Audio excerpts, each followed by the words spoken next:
ప్రతిరోజు కూరలు తిని నోరంతా చప్పబడిపోయిందా? అలాంటప్పుడైతే నోటికి రుచిగా పంటి కింద నలిగేదానికి అనుకూలంగా ఉండేలాగా పచ్చిమిరపకాయ కొబ్బరి కారం అయితే చేసుకుందాము. దానికోసమైతే ఒక 4-5-6 పచ్చిమిరపకాయలు టేస్ట్కు తగినంత, ఇంకా ఒక ఉల్లిగడ్డ, ఒక పచ్చి కొబ్బరి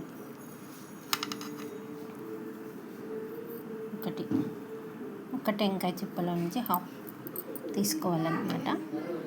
ఇవైతే మనం కట్ చేసుకున్నాం. ఇప్పుడైతే కొబ్బరిని కట్ చేసుకున్నాం. సన్నగా ముక్కల్లో కట్ చేసుకోవాలి. మనము కొబ్బరితో ఎన్నో రకాలైన వంటలలో మనం ఈ కొబ్బరిని అయితే వాడుకోవచ్చు. ఇంకా కూరలలో పచ్చి కొబ్బరి వేసుకుంటే చాలా టేస్ట్గా ఉంటుంది. టమాటా చారులో కూడా పచ్చి కొబ్బరి వేసుకున్నామంటే ఎంతో బాగుంటుంది. పచ్చి కొబ్బరి వల్ల చాలా ప్రయోజనాలు ఉన్నాయి. రోజు ఒక ముక్క, రోజు కాదు, మనం దేవుడికి టెంకాయ కొడతాం కదా, అప్పుడు తినండి. ఒక ముక్క పచ్చి కొబ్బరి తింటే హెల్త్కి చాలా మంచిది. ఇంకా పచ్చిమిరపకాయ, ఉల్లిగడ్డ కట్ చేసుకుందాం. సన్నగా కట్ చేసుకొని మనం రోటి పచ్చడి అయితే చేసుకున్నాం అన్నమాట. రోటి పచ్చడి అయితే చాలా బాగుంటుంది.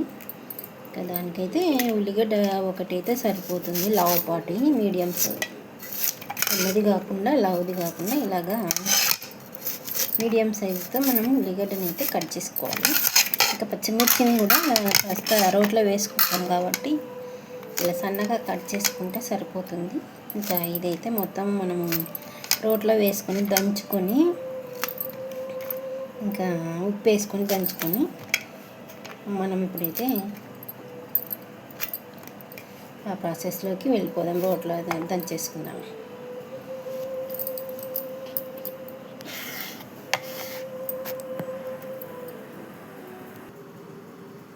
ఇలా రోట్లో అయితే మనం పచ్చడి నూరుకుందాము. ఇలా పచ్చడి అయితే రెడీ అయిపోయింది. మనం ఒక గిన్నెలోకి తీసుకున్నాము. పచ్చగా చేసుకున్నాము ఈ పచ్చడిని, రోటి పచ్చడిని. ఇంకా వీటికైతే ఎలాంటి పోపు, ఆయిల్ ఏమీ అవసరం లేదు. ఇలాగే వేడివేడి అన్నంలో నెయ్యి వేసుకొని కలుపుకొని తింటుంటే అబ్బా, ఆ రుచే వేరండి. చాలా టేస్టీగా ఉంటుంది.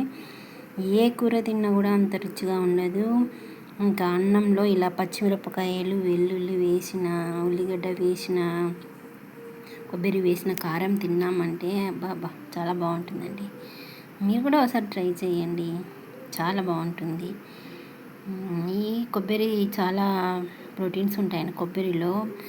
ఇంకా కొబ్బరి నీళ్ళలో కూడా చాలా ఉంటుంది. నీరసంగా ఉన్న వాళ్ళకి, ఇంకా వామిటింగ్స్ అయిన వాళ్ళకి, ఇంకా మోషన్స్ అలా ఉన్న వాళ్ళకైతే ఈ కొబ్బరి వాటర్ తాగడం వల్ల చాలా ఎన్నో బెనిఫిట్స్ ఉన్నాయండి. వాళ్ళకి చాలా శక్తి వస్తుంది. కొబ్బరిలో ఉండే కొబ్బరి టెంకాయ కొట్టిన తర్వాత వచ్చే పీచులో కూడా చాలా ఉపయోగాలు ఉన్నాయి మనకి. ఆ కాలంలో అయితే టెంకాయ పీచుతో సామాన్లన్నీ కడిగేవాళ్ళు. ఇప్పుడైతే స్క్రబ్బర్లు అవి వచ్చాయి. టెంకాయ పీచుతో రుద్దినంత నీట్గా ఏది మన స్క్రబ్బర్తో రుద్దిరే రాదండి. అంత ఉపయోగాలు ఉన్నాయి కొబ్బరి పీచులో కూడా. అలాంటి ఎన్నో బెనిఫిట్స్ ఉన్నాయి ఈ కొబ్బరి చట్నీ అయితే. మీరు కూడా తయారు చేసుకొని తినండి. చూద్దాం టేస్ట్ చేసి. బాబా చాలా బాగుందండి. ఇలాంటి రోటి పచ్చడి కోసం అప్పుడప్పుడు చూస్తూ ఉండండి. ఓకేనా? నచ్చిందా ఈ పచ్చడి?